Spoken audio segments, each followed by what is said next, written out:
a number of very dramatic things are happening in the Middle East, in the surrounding territories of the Middle East, and we have a man here today who's going to talk about that.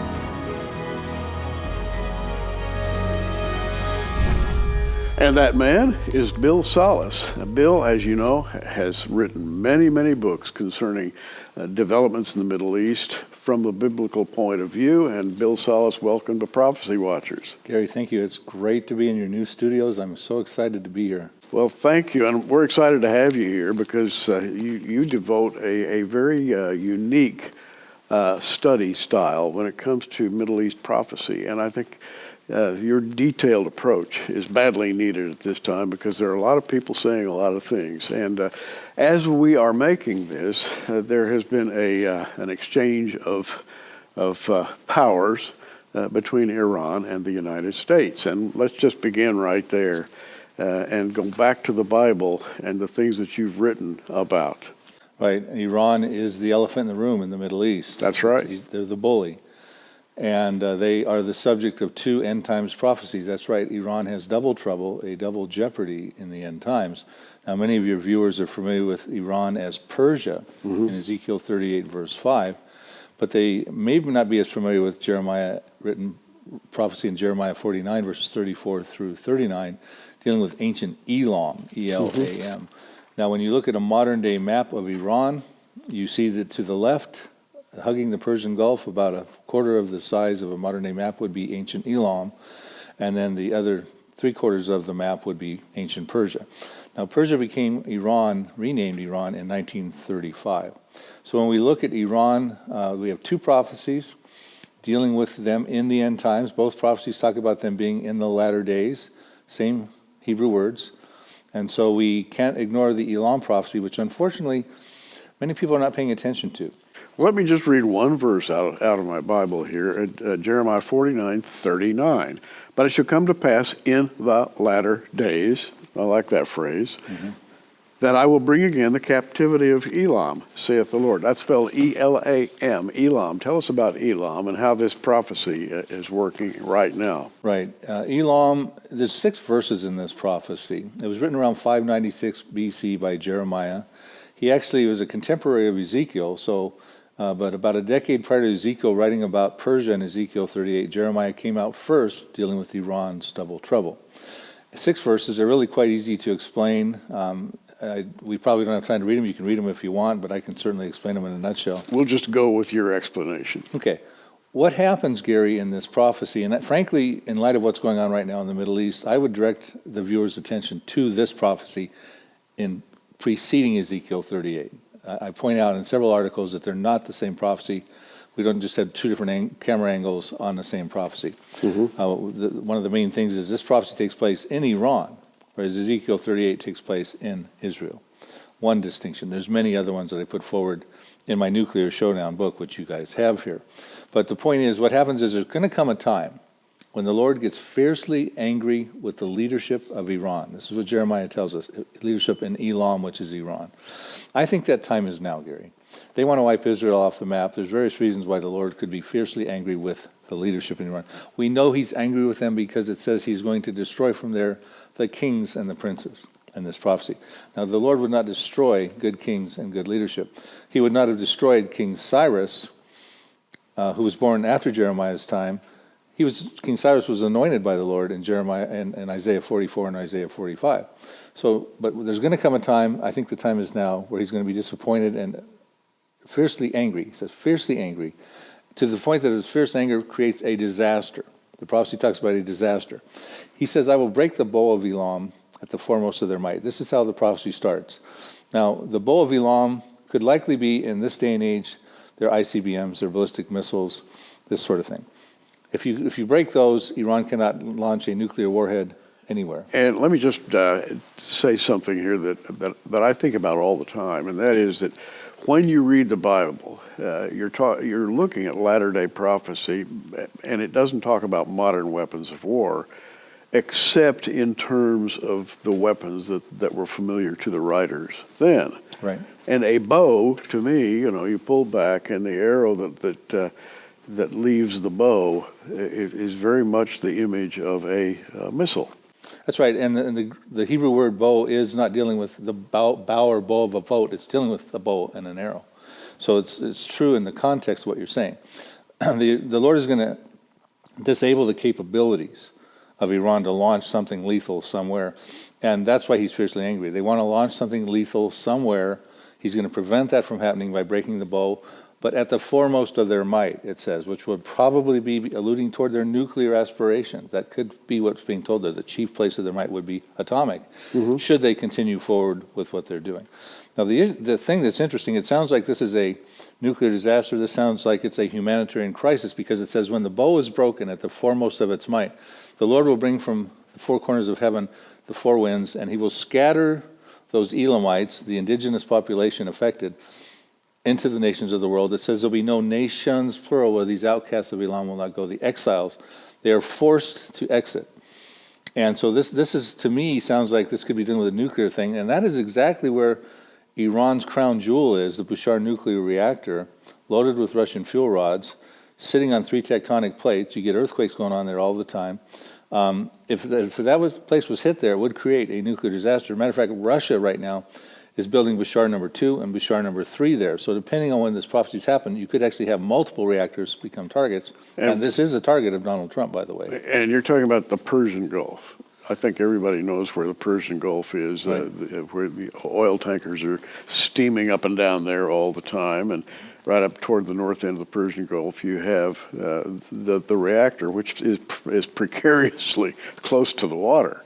That's right. Of the Persian Gulf. That's right. And several issues there. One is that Persian Gulf is the GCC, Gulf Cooperative Council states of the Arabs across the Persian Gulf, are heavily dependent on the Persian Gulf for their salinization processes, their water processes. Matter of fact, 2/3 of the world's desalinization plants are right over there. So they're very concerned about the Bushehr nuclear reactor and the earthquakes and things as well.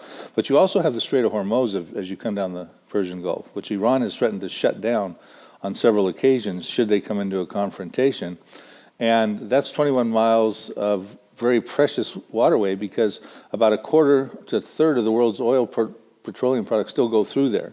Now, fortunately, America is not, we're pretty much energy independent, but there's a lot of parts of the world that will be adversely affected, their economies, if Iran shut that down. This is another thing we're concerned about. Will Iran, if they come under attack, shut that down, and how will that affect world economies? On the Persian Gulf, the Iranians have been flexing their muscles. They have patrol boats. They have cruisers of various kinds that are capable of firing some pretty heavy weaponry. And they've been casually threatening everybody that moves through the Persian Gulf. In other words, they've got a lot of hubris, a lot of ego, and they think that time and energy are on their side right now. Very, very proud. And the events that we're seeing as this program is made exhibit that same pride. And they've got their tentacles spread throughout the Middle East. They wanted to and have been for the last decade or more, spreading their hegemony throughout the Middle East. They have control over Beirut through the Hezbollah in Lebanon. They've got control over Damascus in Syria through the Bashar al-Assad regime, who's still in place, likely having chemical weapons. Hezbollah has about 150,000 missiles pointed at Israel, some of them precision-guided. Iraq has Shiite militias in there now, Baghdad area. You have the Houthis down in Yemen. And, and the Gaza with the Hamas now, even though those are Sunnis, they are becoming a proxy of Iran as well. Israel is surrounded. So the dynamics of what we're talking about here could escalate not only from an attack on Elam to a major, massive scenario in the Middle East where Israel now comes under threat. And then that leads to some concerns. What if Israel does get attacked with missiles coming from the north, from Hezbollah? Remember in 2006, there was a 34-day war between Israel and Hezbollah. And for 34 days, many northern Israelis were in bomb shelters most of that time. 4,000 missiles were lobbed at that time. Now they've got about 150,000, we estimate, more advanced weapons. this will be a big deal and could cause Yeah. Israel to act out in a prison rules fight for survival and destroy a major city, which is another prophecy we have in Isaiah 17, the destruction of Damascus. But as I'm listening to you and sort of out of the corner of my eye reading this Elam prophecy, and the interesting thing about it to me is that God promises Elam, you're going to be destroyed. I'm going to take you out, which is fascinating because how does this figure then in the long term of biblical prophecy? That is to say, the events that just prior to the tribulation will begin to happen in 1, 2, 3 fashion. Right. And there are several pre-tribulation prophecies. I believe this is one of them, and some more that we'll be talking about in this program. It starts to set the way for what the world's going to look like at that time, and it will be a different look. It'll be a different world. It'll be a different landscape in the Middle East. Even Israel will expand territorially after certain prophecies we've got in these books. So, yeah, you're right. We're starting to see things change right now. I think it sort of kicks off with this Elam prophecy. I really do believe this is going to lead toward other things, So and that's why we should be watching. You have this as the number one in the sequence. This is number one on my radar, Gary. Okay. I think this is what we should be watching for, not Ezekiel 38. Ezekiel 38 will follow, but Ezekiel 38 has some preconditions. They've got Israel has to be dwelling in the land of Israel securely, without walls, bars, nor gates, extremely profitable, because Russia puts together this formidable coalition, including Turkey and Iran, and a coalition of 9 total. None of them are surrounding neighbors of Israel. None of them are really Arabs, but they're coming after Israel for plunder and booty. So it depicts a wealthy, greater, safer Israel that I don't believe exists presently right now. Israel is surrounded by enemies, the proxies of Iran, etc. Enemies in Psalm 83 is another prophecy that we can look at as well today. Yeah. But I'm looking at a series of ancient predictions about to roll off their parchments in the Middle East soon and sequentially, packing a powerful global impact. Now, I'm going to turn back in my Bible to Psalm 83. And Psalm 83 is a rogues gallery, if you will. If there was ever a rogues gallery written anywhere, it is Psalm 83, because all of Israel's enemies are just mentioned, and their, if you will, their mask is stripped off and thrown away, and they are seen for what they really are. And where does this fit now?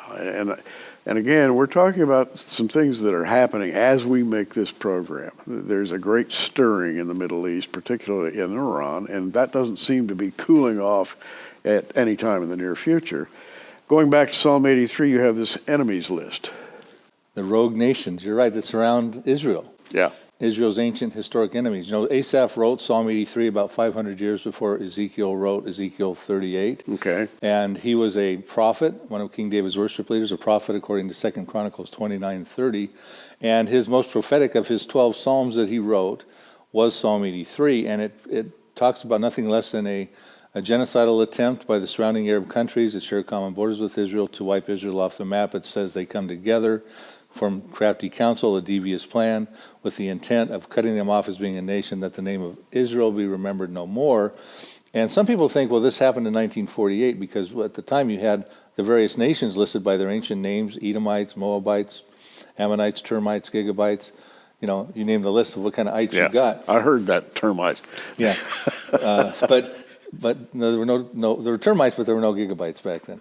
But they come against Israel, and there's a whole list of them. They share their inner circle of nations, share common borders with Israel, all Muslim, and they come against Israel. And they did come against Israel in the War of 1948.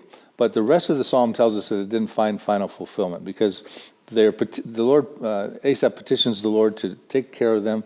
He uses references to the books of Judges, chapters 6 through 8. Dealing with the Midianites and Gideon, etc., and the Canaanites. And if you read it closely, and I've done a lot of research on it in my Psalm 83 book, you understand that prophecy has not found fulfillment because those countries still exist to oppress Israel.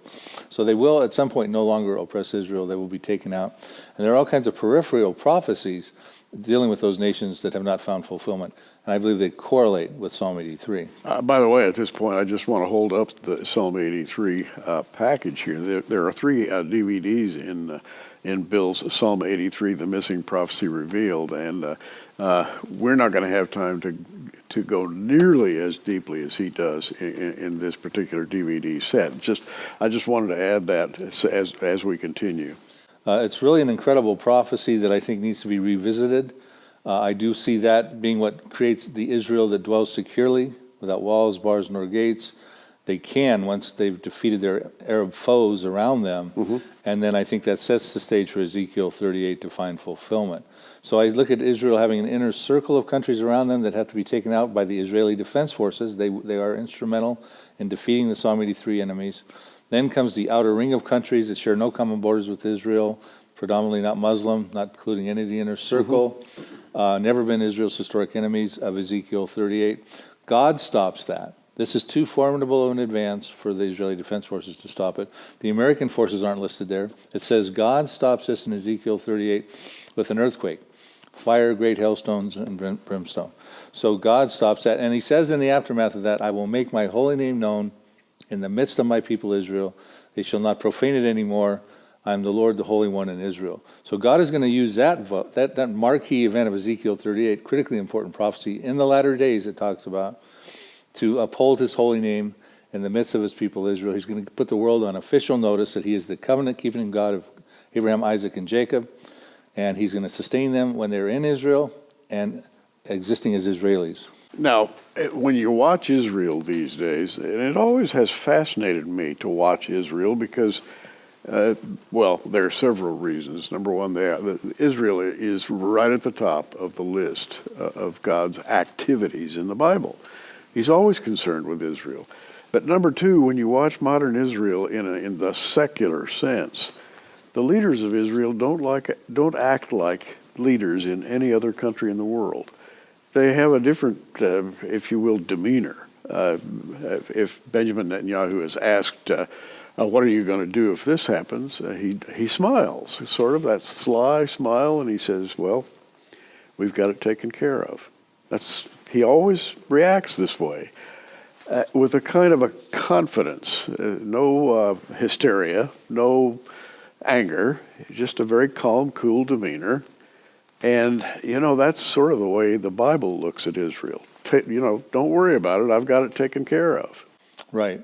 Well, God is going to uphold his holy name through Israel, so that Israel will exist. It won't be defeated in Psalm 83. Iran right now is not going to be able to wipe it off the map as it wants to do. It calls it the little Satan, and America the great Satan. Right. None of that's going to come to fruition. Matter of fact, the problem for Iranians is just the opposite's going to happen. They're provoking God to fierce anger, and he will bring about a disaster in Jeremiah 49, the Elam prophecy. In Jeremiah 49 and Elam, and I had my Bible open to that. We have a prophecy concerning, and Isaiah wrote a prophecy concerning a battle, Isaiah 17, and I know you might want to comment on that at this point in time. I would. Would you turn to Isaiah 17? I'm going to just quote verse 1. It says, I will. Damascus will cease to be a city. It will become a ruinous heap. It will be reduced to rubble, is a literal interpretation of that. And I want you to, in a minute, read verses 4 through 6, because they're not taught on that. Let me just read the first couple of verses here. Burden of Damascus, behold, Damascus shall be taken away from being a city, shall be a ruinous heap. Wow. Cities of Aroer are forsaken. They shall be for flocks, which shall lie down. And as I understand it, Aroer is the territory that's moving off to the east and south of Damascus. Right, and that's part of the promised land that Israel will inherit and have flocks on in the Messianic kingdom. And so all that's going to be flattened, preparatory to the preparation of the kingdom. Right. Now, some people would say, well, this prophecy found fulfillment with the Assyrian Empire, but I point out in the Psalm 83 book, Assyria is mentioned 37 times in Isaiah 66 books and not mentioned once in Isaiah 17.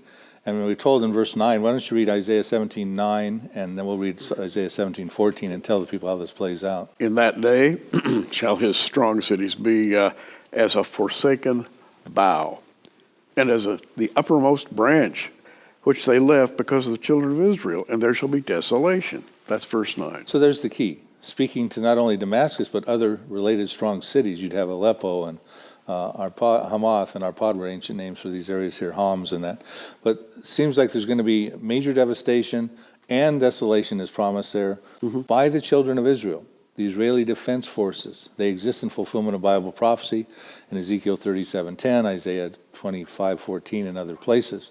Obadiah 1, verses 18. So they exist today in fulfillment of Bible prophecies. But what's the game changer, Gary, that shows that this is real-time application is that you read Isaiah 17, verse 14. Verse 14 says, "And behold, at eveningtide trouble, and before morning he is not. This is the portion of them that spoil us, and the lot of them that rob us." Instantaneous destruction. That's what it is. They're talking about Damascus, he, and the masculine pronoun. One night you see Damascus, in the morning you don't see Damascus. This is the oldest continuously inhabited city in history. It goes back to the time of Abraham. It will be gone, it will be taken out in one night, because this is the portion of those who rob us and plunder us. Israel in self-defense responds to that and levels the city. And so this Israel does it. It happens overnight. We could wake up and see that happen also in our lifetimes and probably in the near future. So I would say Elam happens. Iran starts calling on its proxies to come against Israel. Hezbollah's lava missiles, Syria's maybe thrown in chemical weapons. Hamas is getting involved. Who knows, other Houthis may be coming in down from the south through Yemen in there. And Israel finds itself in a real predicament. And its only choice now is to level the city of Damascus. Now, I think it's not taught enough and should be brought forward in this program. If you would read Isaiah 17, verses 4 through 6, because how does Israel fare amidst this onslaught? Starting in Isaiah 17:4, "And in that day shall it come to pass that the glory of Jacob shall be made thin." Now, Jacob is another name for Israel. Israel. "And the fatness of his flesh shall wax lean. And it shall be as when the harvestman gathereth the corn and reapeth the ears with his arm, and it shall be as he that gathereth ears in the valley of Rephaim." Now, Read the next verse too, if you will. yeah, I was just going to point out that Okay, the valley of Rephaim is distinctly located in the land of Israel. That's right. That's where David hit the Philistines. Right.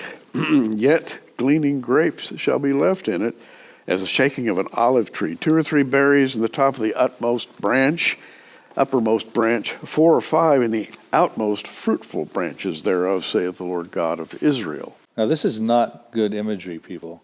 See, Israel does not go unscathed, it looks like, from this description.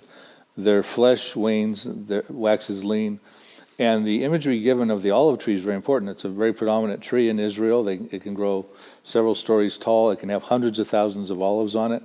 And it's talking about a picture of an olive tree on the map of Israel, and on the top of it, where you'd have northern Israel, Haifa may be coming even down to Tel Aviv, a shaking, leaving just a few remnant olives in the uppermost branch.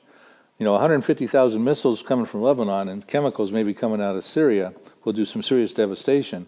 They estimate there could be 1,500 missiles a day lobbed into Israel. Now, the Iron Dome cannot stop all that. I'm looking for potential casualties in this situation. I'm looking for a lot of Israelis being in bomb shelters. I'm looking at Israel having to say, we've got to take out a city. We've got to fight this fight and win, because this is now a matter of survival. That's how serious I think this could be. This Iran thing could lead to that. And then all of a sudden Israel's hurt, it's wounded. Other cities are going, like Saudis are going Mecca, Lebanese, Beirut, Amman, Jordan, Cairo. They're saying we don't want our city to be next. What's to say Israel won't take our cities out now too? And guess what? Israel's hurt now. Maybe this is our time to do the Psalm 83. Maybe this is our time to cut them off from being a nation, that the name of Israel will be remembered no more. And if you turn to Jeremiah 49, verses 1 through 6, Gary, you're actually looking at Amman, Jordan also being destroyed by the children of Israel. Before I do turn to Isaiah, or to Jeremiah, my eyes fell on verse 7 here, and I just have to read it. Isaiah 17:7. "At that day shall a man look to his Maker, and his eyes shall have respect to the Holy One of Israel." In other words, Israel is going to get spiritually serious. Shall we say revival breaking forth in Israel. That's right. I think you're going to see that change there.